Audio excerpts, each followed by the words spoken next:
was unexpected. I mean, we knew we were going to do it. We'd set up this whole story where Desmond was sort of foreseeing this, and this was part of a kind of a grand construct, which was, you know, the show was getting more sort of genre-like as it went along, and the idea that we were kind of building to a season that was going to develop and be about time travel. You know, we were introducing this idea of Desmond as this sort of exception character, that he had seen these sort of flashes of Charlie's demise. We felt that the only way that kind of to tie that into this sort of non-paradoxical time travel notion was that Charlie had to die. So we were constructing a narrative, but when we got there, it was like, oh my God, now we actually have to kill him. And I remember when we went into the editing room and we watched the scene for the first time, we were like, oh, we are such bastards. I mean, we were so sad ourselves. But the other thing that the show needs to do is that it has to basically tell you that the stakes are real. You know, one of the things that makes television difficult is if you watch a show like CSI Miami and somebody puts a gun to David Caruso's head. And let's face it, we all do. We all do. Especially you in the Dharma jumpsuit. Yeah, this guy. Big time CSI fan. I know. He doesn't have sunglasses. No, wear your sunglasses. Right, yeah, exactly.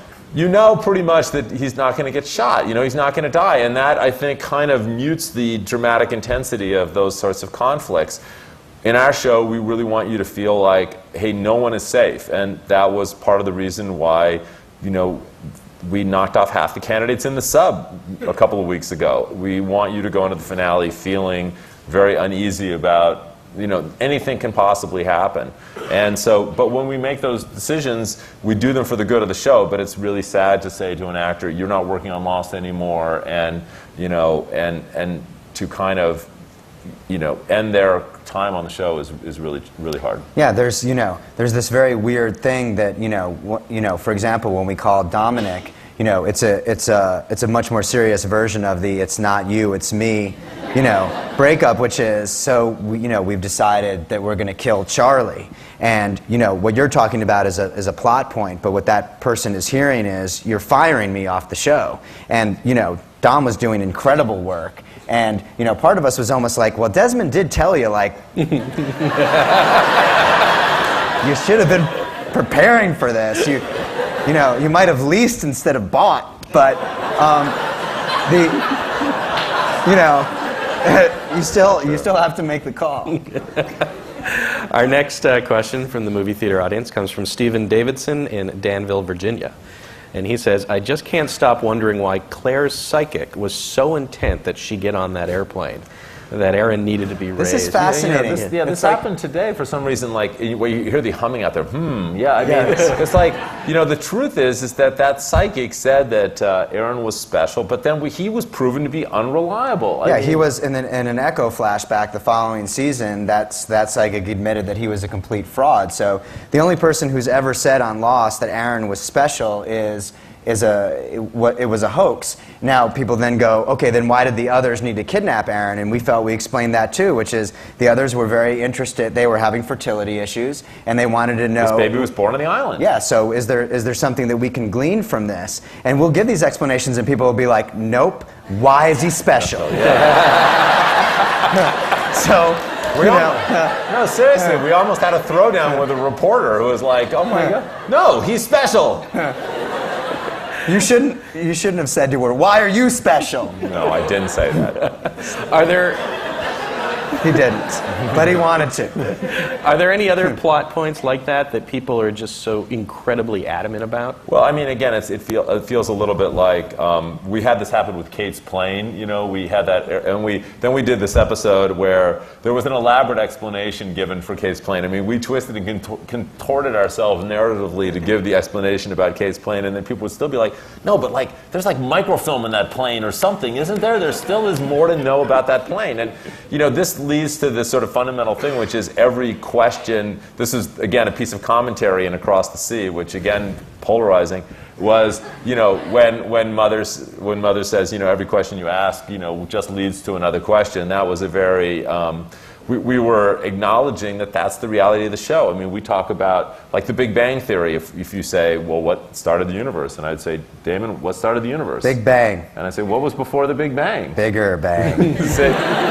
You know, very unsatisfying. Yeah. And that unfortunately is the problem. There sort of is an endless array of questions that follows every question on the show. And so what we tried to do was, and honestly, they follow us in life too. I mean, I wish that I had a guidebook and all the rules for my life in the same way that people want all the guidebook and rules for Lost. And that just isn't real. It isn't the way we lead our lives. And any attempt to do that for the show would really be incredibly didactic. Allow me to explain it in geek talk for this audience. The show is like the instructions for the greatest American hero's costume. You know, you've got the costume and you can fly around and lift stuff, but you don't know exactly how it works. And you know, the other thing that the other question that that really percolates to the top is what's up with Walt? When are we going to see Walt again? Which is a great question. And what the actual answer is Malcolm David Kelly is now 39 years old. like 6'5". Yeah, exactly. It's like, I was like, Walt? once this kid is taller than me, he cannot be on the show anymore. It was like, it was, instead of having Michael yell Walt, it was like But we made a big deal out of him, and we cast Malcolm. He was 12 playing 8, and then towards the end of season 1, he'd be talking, and you start to hear, little Peter Brady puberty, creeping in, and we're like, we got to get that kid on the raft stat.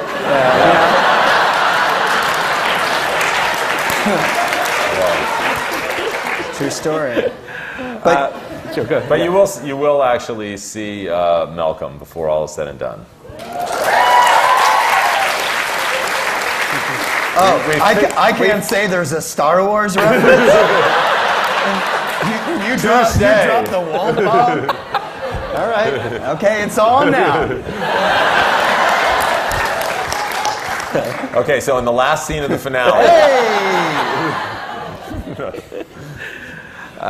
As we go to the third clip, this one, you, as you said, you've acknowledged your audience in some of the writing, and I think this conversation between Hurley and Miles sort of gets at that. So let's see this, and we'll come back and talk about time travel. Yeah. Let me get this straight.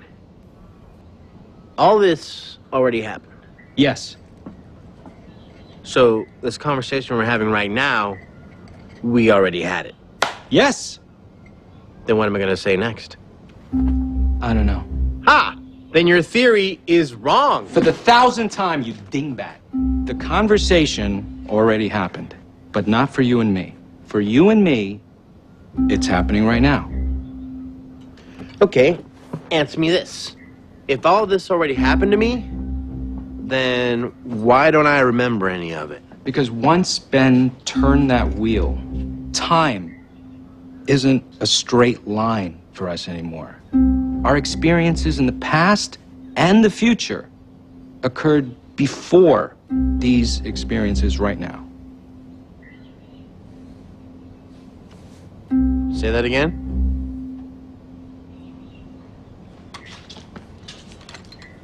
Shoot me. Please. Please? Aha! I can't shoot you, because if you die in 1977, then you'll never come back to the island on the freighter 30 years from now. I can die, because I've already come to the island on the freighter. Any of us can die, because this is our present. But you said Ben couldn't die because he still has to grow up and become the leader of the others. Because this is his past. But when we first captured Ben and Saeed, tortured him, then why wouldn't he remember getting shot by that same guy when he was a kid?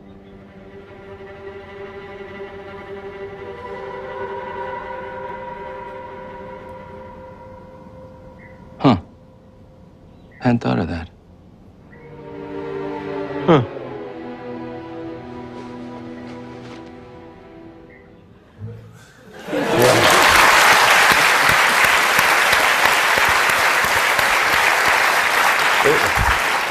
is there really any explanation necessary? I mean, you know, that was the writer's room. That's what it sounded like in the writer's room.